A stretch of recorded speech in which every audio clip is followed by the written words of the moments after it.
with the other one. Hello, and welcome to Be Here Now, the Peaceful Empowerment Works show, where presence invites perspective and allows peace. Before we go any further, if you like the content that Janice and I put out, please like, comment, share, and subscribe. We are coming to you live on the newstreamingnetwork.com, home of goingboldmedia.com, goingsolomedia.com, and WGSN-DB Going Solo Network Radio. I am your co-host, Judy Forder, and I am here with not only my co-host, but special guest for today, Miss Janice Leonard. Janice Leonard is back in the house.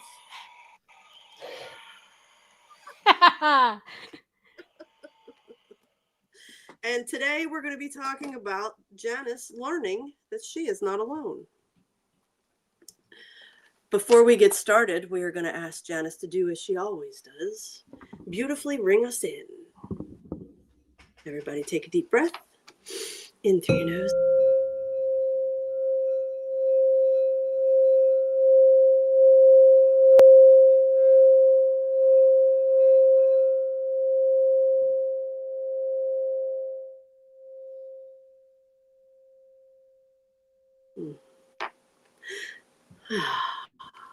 Now we may begin.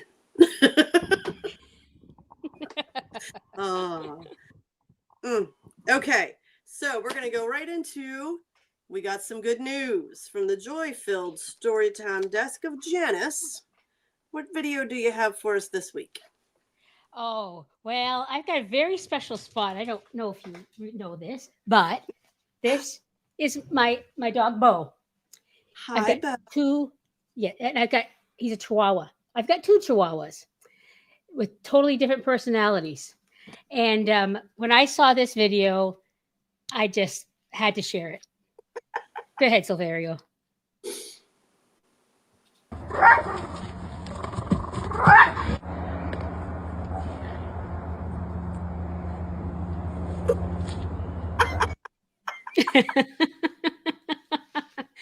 They are the most amazing dogs in so many ways.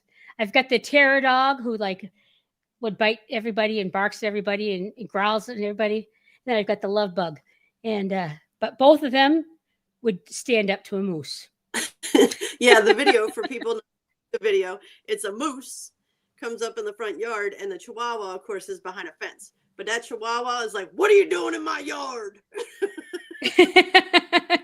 Growling and snarling, and although my mean dog, I'll call him mean. Protective. He loves me. He's not mean to me. My protective dog, he would do that, but he'd probably stand behind me as he's doing it. Yeah, we were saying, "You're lucky she's holding me back, moose." That's exactly. Oh, shoot. Janice gets wrapped up in her Chihuahua videos. They bring her much joy. So, if you have Chihuahuas too, check out the TikTok or Reels on Chihuahua life. That's right. Oh, shoot. Right. I didn't say where I got this one from. I can't see it. It looks like. Can you read that? Dog Dad Official? Yeah, Dog Dad. Yeah, I got that from Dog Dad Official. Yes. He's got all kinds of fun videos. Perfect. Shout out to Dog Dad. Thank you, Dog Dad. Moving forward to Attitude is Everything. What is our weekly affirmation this week, Miss Janice? This week, I focus on what I can control and make peace with what I cannot. Especially right now, if you're feeling emotional about politics, if you're feeling emotional about the holidays, feeling emotions about anything, it can be so overwhelming. It can drag you down. But what I try to do, is focus on what I can control. Make peace with what I cannot. That's what I do. It's perfect. And in the pre-show meeting that, pre-gaming, as Janice and I call it, that's exactly what you were saying. You've been going through the past couple of weeks and when you're focused on what you can control, you can literally do one thing at a time. And that's where your focus is. That's where your energy is. Sorry. Okay. And I know once you start to separate those things, personally would carry so much that I had no control over at all. And it would weigh heavy, and I would put energy into it, worrying and blah, blah, blah, blah, blah. Well, when you have no control over it at all, why carry it? It's not yours to carry. Focus on what you can control. And it's not always fun, the things that we move through, but they're worth it. All right. Perfect. Life. Yep. Yeah. And one thing at a time, there is absolutely nothing wrong with that. I feel like, go ahead.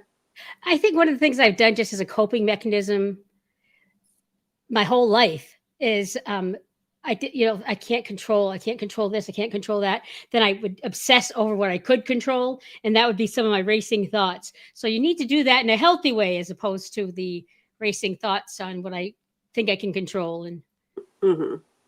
Well, and that's the big thing, what you think you can control. You need to be very clear. There are things I think I can control, how my daughter's going to grow up and the person she's going to be. No, I can't. That's impossible. All I can control is how I show up in the world. Yeah. My relationship with me, I can control. Yeah. One of the most powerful positions to be in, most empowering positions to be in, is when you don't need validation from anybody on the outside. Oh, amen. And that's, something that I work toward every day. So, and it starts with realizing the truth of what you can control and what you can't control. So this is absolutely perfect. I love it. Yeah. Love it. I love it. Okay. So last week, if you were watching the show, we finished up tool time for all the tools that I shared when I did my show. And I kept hearing pearls of wisdom, pearls of wisdom, pearls of wisdom. And it's a little shout out. Thank you. It's a little shout out to my mom, because when I was leaving to go away to college, my mother she looked at me and very seriously said, "I wish I had some pearls of wisdom for you, Judy, but I don't." And then, of course, followed up with something very enlightening. So that was false. She did have many pearls of wisdom.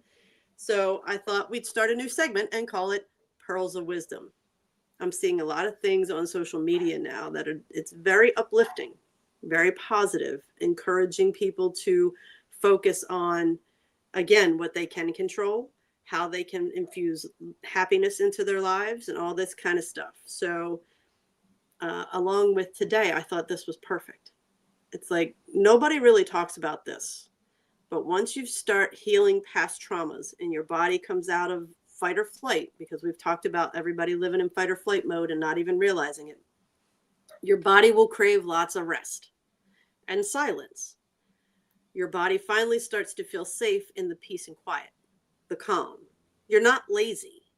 Your body is just catching up on all the years it didn't have this stillness. And you deserve this. Janice and I were talking in the pre-meeting. I'm working to learn how to rest, because I may be sitting there and it looks like I'm not doing anything, but my mind is constantly working. And it's that pattern of, if I'm not moving, then I'm not doing anything. And if I'm not doing anything, then I'm not worth anything. So when you move out of that fight or flight state and you sit in that space of observation, your body requires the rest. I need peace and quiet in my house now. Whereas before, as soon as my eyes would open, the TV would go on. So I had background noise all the time. And, I know on this journey that it wasn't shared with me, that my body was going to have to learn to adjust of being out of fight or flight. My body was going to have to learn how to be calm. My body was going to have to learn how to feel safe and what it feels like to feel safe. So you're not lazy. The energetic shifts that are happening in the collective right now and in everybody's lives, you're not lazy. You're learning to rest. And that's what I have for you. What do you think, Janice? Oh my gosh. Honestly, when I first saw this, I said, Judy's putting that up there for me. After all, it's all about me, right? It is about you today. um, I've since I stopped working and in part time, I'm just having huge periods of just not doing anything, and I struggle so with not putting myself down for it. Mhm, You know, if first of all, I've always been a worker, work full time, work, and then to not work. And before, when you work full time and you travel an hour each way, and when you're home, you can be sit down and relax. That's 'cause you okay. feel like you've earned it. Yes, exactly. But this, no, this is not the. It's yeah, and I fight. I'm not. It's a fight challenge. It's a challenge for me not to beat myself up for it. And slow but sure, I think I'm starting to get work on it. Because I Mhm, know I know because my husband is a workaholic and doesn't understand why. Maybe I'm in bed as late as I am, mhm. and so he's saying what I think in my head. Or oh, you're sitting there. His favorite phrase is, "Oh, I guess the dog Bo will stay in with you and help hold down the couch." And so he's saying all the things I think, what I'm doing. And but the other day I said to him, "Well, you know how you fall asleep in front of the TV at 7 o'clock. That's when you sleep, and that's okay. I'm not going to judge you, you know. So don't Mhm. judge me if I'm sleeping in the morning." So I just like, of course, Judy brought to my attention that I'm slowly like, you got to. That's a step to telling myself it's okay. You know, Mhm. so Yeah. it's hard. It is when you're so used to beating yourself up. I mean, the most vicious bully I've ever come across is myself. Really. The dialogue, the internal dialogue that would run through my head is brutal, and nobody has been more brutal to me than me. Yeah. So really paying attention to when that inner bully kicks up. The point was made. I've come across this new woman, Brittany Noel. If anybody has seen her reels, they're rocking my world. And it's not so much she's saying new things. I've heard the things, I've said the things, but there's this energy about her that is just very calming, very matter of fact. And I was telling Janice, it's like, it's not judgmental. It's I've been there. Let me help you shine light on what it is you're experiencing because I've been there. And what she was saying was, it's not so much that we fear doing the thing, we fear the abuse that we will put ourselves through if we don't accomplish it in the manner in which we think we should. So we don't fear the thing, we fear the fallout within ourselves. And I was, That's wild. yeah, that was mind blowing to me. So, I've been working on this inner bully for, I don't know, 12 years, whatever. But just to have it that clear and precise was like, yeah, I'm not afraid to try things. I'm afraid of what happens to me in my head if I fail. And it Yeah. gives a whole new perspective to how I'm looking at moving forward and some things I want to try and go out on a limb and do. So, um, and I'm just hearing through that shift, you know, we want to make it clear intention is everything. So whereas Janice in her past, her go-to was to disconnect and numb out. If she needs some time on her phone to play her game, it's not because I want to disconnect from the world and never be a part of it again. It's I need a little break. I need some respite. And this is what helps her mind. It's I'm hearing loud and clear, Janice. It's a form of meditation, which is You interesting. know, I do very simple games, but ones that are more like compulsive. I'm like ding, ding, ding, ding. So it doesn't take a lot of thought. The ones I prefer to play. So I Hmm. have to admit that's true. Yeah. So it gives you that. Again, it gives you permission to stop with the mind fucking and allow Yeah. your to go somewhere else, which then allows stillness. And that's what I'm learning is, still doesn't mean the body is still. Stillness is stillness in the mind. And that's, when my ego mind can quiet down so that I can hear more clearly the whispers of soul. But yeah, especially now, rest is all part of the process, people. It's all part of the process. All right. Anything else? Sometimes, I think of all the I'm going to say how stressful, but it's not that. It's you're in the fight or flight. Mm-hmm. But how I've been in that, like since probably I was 3 years old, as my mother got sick, right straight through, and my stepmother and dealing with that, and then college and feeling worthless, and then work, and then having to be perfect at work, and then kids and need to be perfect. I think it actually crossed my mind this week is I probably got a lot of rest to catch up on. It's the truth, because when you're in fight or flight, adrenaline, it's constantly pumping.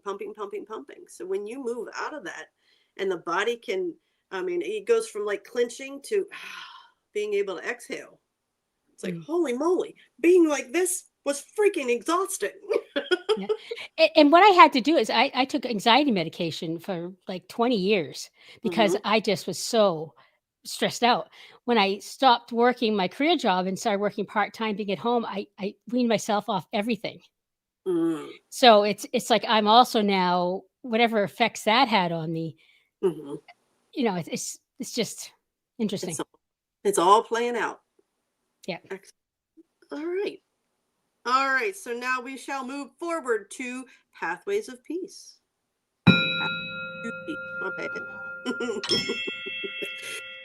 Excellent. Our topic today is learning I'm not alone with our special guest, Janice Leonard. Janice, thank you for today.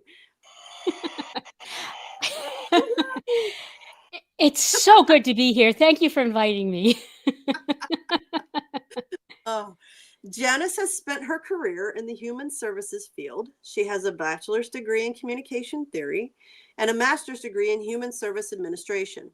Janice has spent her life working to become a whole person. She's acquired a few certifications to help her in her journey.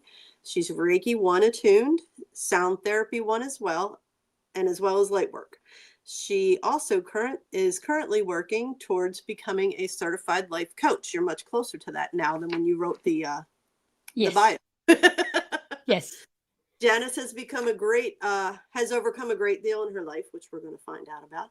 And through hard work and the tools that she has acquired along the way, she is in a place where she is beginning to acknowledge and share her gifts. We are very excited about that. Janice hopes that she and Judy, that would be me, can help inspire and bring some of peaceful empowerment to all who take the time to be with them. Janice was born and raised in northern New Hampshire and currently shares a wonderful home, beautiful, gorgeous home in Vermont with her husband of over 35 years and her adopted granddaughter. That is Janice. All right, Miss. Yep, deep breath. Well, we just read that you were born in New Hampshire. And is that where you were raised? Oh, yes. Big shout out to Berlin, New Hampshire, which is where I was born and went right straight through high school. The most wonderful place to grow up at that time anyways. I don't know what it's like now, but it was a wonderful community, related to a lot of the people. It's a French community. We're not too far from the Canadian border. So it's a paper mill town, and everyone, a lot of people came from all over the place, but my roots, that came from Canada, France to Canada to Berlin. And I grew up in a good community. Excellent. Do you have any siblings? I do. I am the youngest of 4 biologically. So I got one sister and 2 brothers. I got Peter, Matthew, and Diana. And I also have a stepmother. So her children, Celeste, we lived in the home we grew up. I grew up, she was like, I don't know, probably my father got married to her. She was probably, if I was 6, or she's probably 11. So, I grew up with her, for quite a few years. And a deceased stepbrother, Andre. All right. And Excellent. especially my stepsister, my oldest stepsister, Paulette, had 3 kids who I did grow up Oh, with. So they were a big part of my life. Michelle, Joelle, and Rochelle. nice. Yeah, that's a lot of family. Yeah. Yeah, that's nice. What are some of your fondest childhood memories? I would say probably going up to our camp. We had a camp, and we mean camp. We were not wealthy people. And, Mm-hmm. it was a Pike Pond. So there was the Pike Pond gang, and there's like, I don't know, probably 25. I don't know. I'm terrible at those kind of things. Camps around this little pond, bloodsucker pond. And Mm-hmm. most of the parents were really good friends. So I grew up in where we'd go up every weekend and we'd just go to everyone's camp and everyone knew us and loved it. It was, if you wanted to raise your child in a community, Mm-hmm. that's one of my things. I think a Mm-hmm. sense of community is so important. And I always wondered sometimes how I turned out okay. And I think I credit it to Pipe Pond. Yeah. Because growing up there, I remember, my mother died when I was 4. And, so I don't know if I especially felt loved, but, I remember Mr. Boutot used to call me the princess of Pike Pond. And I had an Aunt Lee, and Mimir Cody, and, they were and the parents all just partied. They partied together at each other's camp. And we just did, I don't know, we would never do this to our kids to this day, but we just run around and build fires and swim and do whatever we wanted. A little Freedom. different than yeah. And, and the Bernards were the ones closest to my age of all the families, and it was a great community. Really, I'm lucky. That's fantastic. Yeah, that's. I just keep hearing family. That Yeah, community, replace community with family. That was your yeah. big giant family. One big person, Mrs. Blair. I know I always tease the name when I'm saying it to people who aren't French, but she was my role model, really, because I didn't see this from my stepmother, certainly, and I don't remember if my mother would have been that way, but she was Mm-hmm. the most giving, loving person. And I used to watch her and watch how she was loving and caring to people all around. And I was like, I want to be like her when I grow up. Because, Mm. she was just amazing. So, yeah, I love shout out to Mrs. Blair. Blah, Mrs. Blah. Blair. So you mentioned at the age of 4 you lost your mother. I'm sure that presented challenges in your life. What were some of the challenges you've had to deal with? Oh, I mean, well, that's a huge one. yeah, well, specifically, she probably, she died of cancer, like multiple myeloma, which is kind of rare, I guess. But this was she died in 67, I think it was. And they didn't have any treatments. It's not treatable to this day, mind you, but they can make people live longer now. But so when she came down with it, she probably, so I'm going to guess maybe 3, because a lot of the issues I have right around probably 3 developmentally. So I'm guessing she got really sick probably when I was in around 3. And Mm-hmm. they sent her to Boston, which was, 4 hours from my house for like as a guinea pig because, she had cancer. They didn't know what to do. And of course they didn't do anything until they sent her home when she was ready to die. Well, sorry, that's Mm-hmm. kind of blunt. But Oh, she's passing. And listen. I don't remember. The worst, the most biggest challenge is I don't remember. I mean, I have one memory of sneaking under the turnwheel stile in Boston. So I think we went to see her once. And when you go Okay. in a subway, my father, who was very cheap, made me go under the little thing so that you wouldn't have to pay for me. And I remember, I think I can picture myself standing looking up at her while she's ironing. Okay. And I remember her being in bed, my brother Peter worrying about her because she needed to pee and taking out a pot to put next to the bed so she could pee. Mm. That's all I have. Wow. And the way, remember my father was at Depression era, World War II, and they didn't talk about feelings. And so we didn't talk about it. Mm.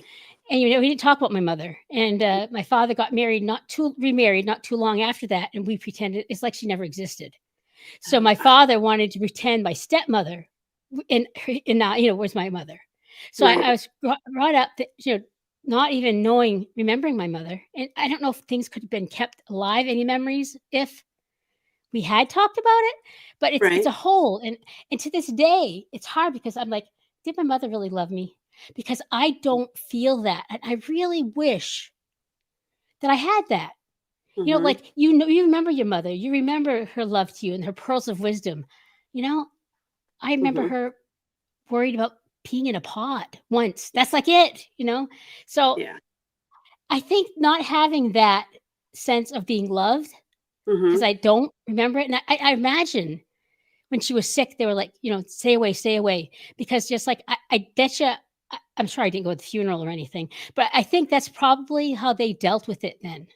Right. It's just, go away, get away. You don't know. You're too young. You're too young. I heard that growing up. Oh, you're too young. Oh, you're too young. So I would say that was probably that's been the hardest to overcome. Yeah. I can't even imagine. I mean, I was 10 years old when my grandfather died, and they told me at 10 I was too young to attend the funeral. So I'm sure that was the mindset for you at 4. Yeah. And don't worry about her. She's not going to understand any of it. Yeah. She doesn't know what's going on. She doesn't remember. I used to get things like that. Yeah. And, it's kids are more in tuned, especially with the energy of things that are going on, than we ever give them credit for. Yeah. So even though, you said you've probably been in fight or flight since you were 3, and it wouldn't surprise me if you have been in fight or flight since the day you were born, just because of energetically what was going on in the family and what was going on in the world. So that's a lot. At 4, you lose your mother, and you have this belief that you don't even know if she loved you. Everything else in your life that happens is a survival technique to move beyond that feeling or try to not feel it anymore. And what So, exacerbated it is my father got remarried. And then to me, it was like, yay, I've got a mother again, and I just, oh, yay. And I remember the kids in my neighborhood giving me a hand chair ride. mhm. 2 kids cross hands and someone sits on it. Uh-huh. I remember the kids in my neighborhood giving me a chair ride after my father was going to get married. Yay, I was going to get a mother. But she was just not at a place in her life, Mhm. in this life, I don't know, where she was able to give love to me the way I needed it. And she was not happy. She was not, I don't think she was happy married to my father. And Mm. I think that she thought it would be, good because her husband had passed away, and look, and she had to work in a shoe factory, and that, Right. I think she thought it would be a good life for her and my stepsister, who was 11 when they got married. And it Mhm. wasn't. It wasn't at all. The parenting styles were totally different. Very different. And I think my stepmother had guilt about Celeste as my stepsister so much that there's all kinds of stuff would happen. And Mm. but anyways, I just wanted her to love me, and I didn't get that. And she was, if anything, I think, I don't know what I represented to her. I represented something to her that she needed to squash or get away, or Mhm. so there was that, and a little bit of physical abuse, definitely neglect and emotional abuse. And Mhm. so when you have a child, I mean, how do you get over this? A child who doesn't remember a mother loving them, wanting this mother to love them, and then to not get it, and to get the message that, I'll read that in a second, and get the message that you're not lovable from your Right. stepmother, who all you Yeah, wanted to do is love you. They may have exactly. been, yeah. Wendy says they may have been trying to protect you from having that memory of how she was when she was very sick, though. That's true. I'm Mm. sorry for your loss of your mom, but I'm actually grateful they didn't let you see. Oh, that's nice. Thank you, Wendy. Thank you. All right. I Yeah. think right now is probably a good place for us to take a Oh, break. yes. Thank you. Yes, we're going to take a little break, a commercial break, and we'll be right back.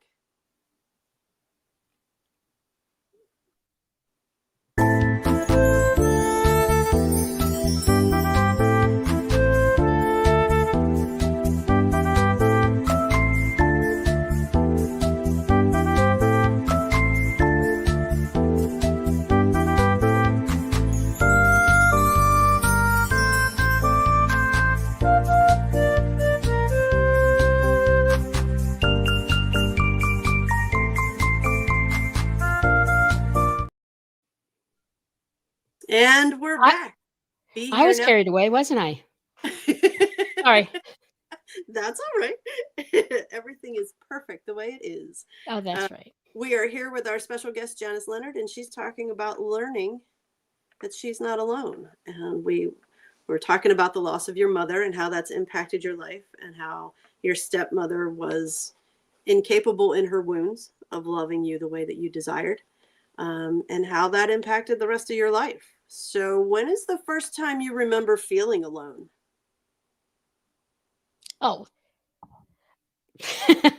um, I have one memory, and who knows how accurate it is because I must have been 4, of my father coming in my bedroom and telling me I can picture him standing at the doorway saying, "Your mother died," Mm, and then turning around and leaving.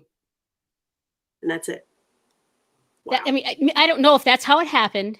I Right. think my brother Peter says he was there too, but I don't know. I don't remember Peter. I Hmm. remember him telling me I'm laying in bed or I'm in my bed when he said that, and then he left, and there I was. Wow. Wow. So, at 4 years old is the first time you felt like you were alone. Wow. Yeah. So, when is the first time you remembered that you are not alone? You know, I've had this is why I'm healthier than I think I should be. I'm glad I'm healthy. I think I think that growing up camp, I didn't feel alone when I was up camp. Just when you were up camp. Yeah. So, the weekends, And you never felt alone. yeah, there was a good sense of community, and I felt loved, and I didn't feel alone. Hmm. Um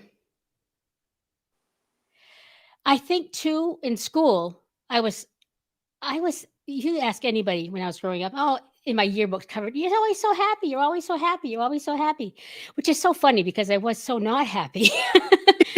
But when I went to school, I was happy because I was able to have good friendships, probably nothing really deep because I've only had only one or two that really knew what I was about. But, Hmm. that I had people liked me and I was able to have friends, and I was in band and drama, so I really was happy and probably felt alone. Probably not. I probably still felt alone deep down inside, but Hmm. surfacing, I felt safe and good at school. Okay. So, I'm hearing as long as you were able to put that mask on, that you were happy. You felt safe. You said, yeah, yeah, I'm hearing you felt safe behind the mask. yeah, I had a mask on. Yeah. Yeah. And yeah. Um, Well, it's better than I remember. I was brought up Catholic. And I remember I went to CCD one day. I was probably, let me see, I was Catholic school first and second grade. So it must have been like third or fourth grade. I went to CCD, which is catechism, or I don't know, mhm. school. The and I went there, and when they were saying something, I said, "Oh, I know, but my mom died." And I'll never forget this, the whole class. Silent. Hmm. And I remember that was the thing I said, "Okay, I guess I don't share that with people." That I'll never forget that day. Ooh, yeah. People don't know how to respond to that. Oh gosh. Oh, so yeah, so that right there was a sign to you that that's as much as your family didn't talk about your mother existing. Now it was like, I can't even talk about, it's not safe for me to talk about the fact that she Yeah, died. yeah. Yeah. So wow. I got one little story. It's just that I think that will explain how I felt. My mother died like June before I went to kindergarten. And I do remember being in kindergarten and Sherry Cole, this girl, and I was under the table. I was just hiding under the table. I mean, you can, duh, of course, imagine how I felt. And if I remember Sherry Cole coming to me, climbing under the table with me and talking me to get out from under the table. Oh, that's Yeah. so sweet. Yeah. So it sounds like you have spent a lifetime searching for your mother's love. To Oh, somebody, yeah. that's what I'm hearing. You spent your lifetime being the people pleaser, Oh, yeah. morphing whatever it was that you needed to be so that you could fit in. And Oh, I know I remember days with my stepmother, I just want to talk to her, like, tell her, oh yeah, I got this at school today, or this happened. But I remember walking, she's in the kitchen sink with her back to me. And I remember walking up to her saying, "Hey mom, did you know I'm just scared. I just wanted so bad to talk to somebody." And I was afraid she'd yell at me because she would have this way of turning it around on me. So it's like, I have to be a certain way at a certain time. And Walking on eggshells. I believe that right up through high school, college, that I could make anybody like me. I was very good at going into other people's worlds, which is, an empath, let's say, which has been a problem too, because then you just take on energies of people. But I was able to do that. Mm-hmm. Yeah. There was the many masks of Janice. And it's not that each one wasn't authentic. It was just that you were morphing yourself so that you would fit in and wouldn't be rejected. Yeah. I felt like what I was doing is I was just bringing out the part of me that could relate to them best. See, that's how I saw it. Okay. That's perfect. That's perfect. Now, remember before the break, we were talking about intention. Intention is everything. So intentions are shifting. And since I've met you, I know that you've been working very much on that love that you were seeking externally, giving it to yourself. And that's been a big part of your journey since we've met. Oh, yeah. I met you right after I left my career job. And as a person who felt, I remember I got a good job in college and said, oh my gosh, I do have some value, because it was a job where I was making a difference. And so it's like starting college, I believed that I could make a difference in my work. So my value was all around work. And heaven forbid I should have a problem with work. But then when I stopped working a career job, I was lost. And that's when I met you. I really, I didn't have any sense of who I was, that had any worthiness. Of course, I didn't feel like I was lovable, and it all came down when I stopped working, because all the things that you shut out for all those years just was like poof. Yep. Yeah. You weren't working them away anymore. Yeah. And in work, you can make money and you can feel good. You can feel good about it. And we're in a society that bases your worth on how much money you can make. That's what it does. So when I met you, is it safe to say you were feeling alone in your world? Oh man, totally. Yeah, you can imagine, work, my story, and then work obsesses you, and then all of a sudden you don't have the work, you don't have the job. I'm home, still raising my granddaughter who has her own challenges, and I was lost and alone totally. And so you have all these. And it was COVID. It was during COVID. Yeah, throw that on top of it. Yeah. So I was home, not getting to go out, being there. I was in such a bad state. Man, you got the tsunami of spiritual lessons thrown at you all at once. Yeah. All at once. And, I'm hearing very clearly the universe does whatever it has to do to get our attention. And it got your attention. I'm sure I should have left that last job way before. Because by the time I left, I didn't realize how much stress I was under, and how much it affected me until I left it. So yeah, there's nothing wrong with changing a job. Absolutely not. Absolutely not. And again, since I've known you, your work has been finding the worth within you, not because of what you can do for others, not because you're working a job, but the fact that you are of worth because you are you.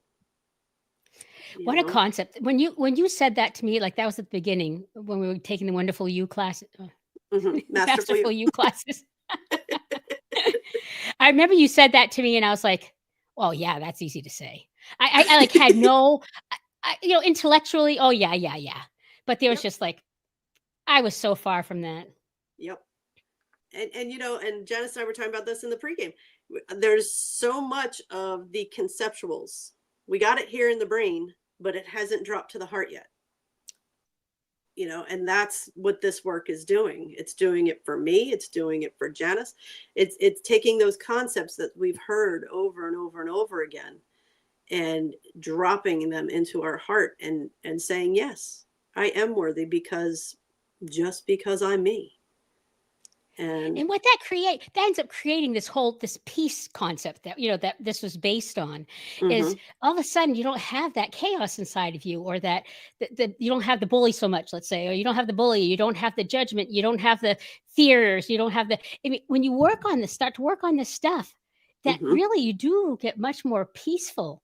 And Yeah. even again, if you'd talked about being in peace before, I'd be like, oh yeah, peace. But that, it's peace. It's like the constant bullying or putting down or no good, or even my stepmother's words, you little piece of shit.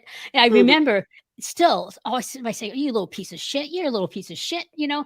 It just constantly, and to be able to do that, it was It's a work. I wonderful. mean, it's a work in progress. It's a work in progress. And, I, for one, knowing you then and knowing you now, am in all of your growth.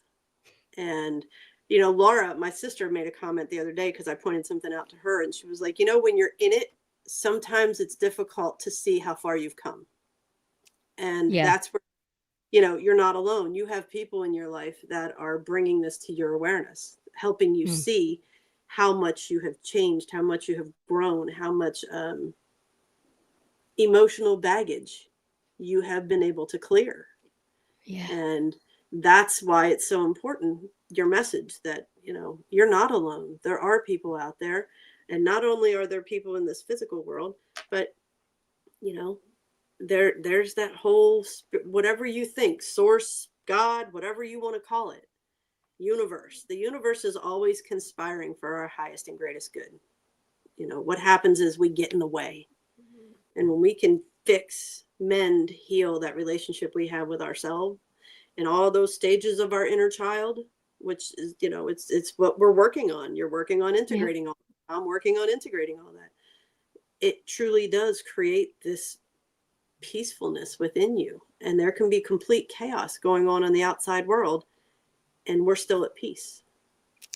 The whole "you're not alone" thing was so big for me, because I did feel alone when this started. My journey after my career started, and I actually got to the place when you asked me to doing this, where I was like, not only do I feel that I'm not alone, but I feel like I want to share this, and I want to share this journey, and the hope and the realization that you're not alone. You shut down, you think you're alone, but you're not. I Mm-mm. saw a friend of mine from 30 years ago yesterday, and we ended up talking in the grocery store, which again, I don't often stop and talk because I'm still in that, but we did. And found out she was depressed and she was feeling alone, and just us talking that little bit Mhm. difference. And it made a difference to me too, because I was remembering, oh yes, yeah. So we're all getting that place. And that's what I like to offer is I've been there, I'm still there, I'm working on it. And, I want to be part of that for you too. And I want to help you in that journey. And that's why we do this. That is beautiful, Janice. And we are out of time. So I want to thank you for choosing to be here now with us. Yes. And I Thank want you, to thank you everybody. for saying yes to the show and saying yes to doing this with me, because I am thoroughly enjoying the ride. Mm, me too. Thank you, Yes. everybody. And be well. We love you. Yes. And just our little pitch.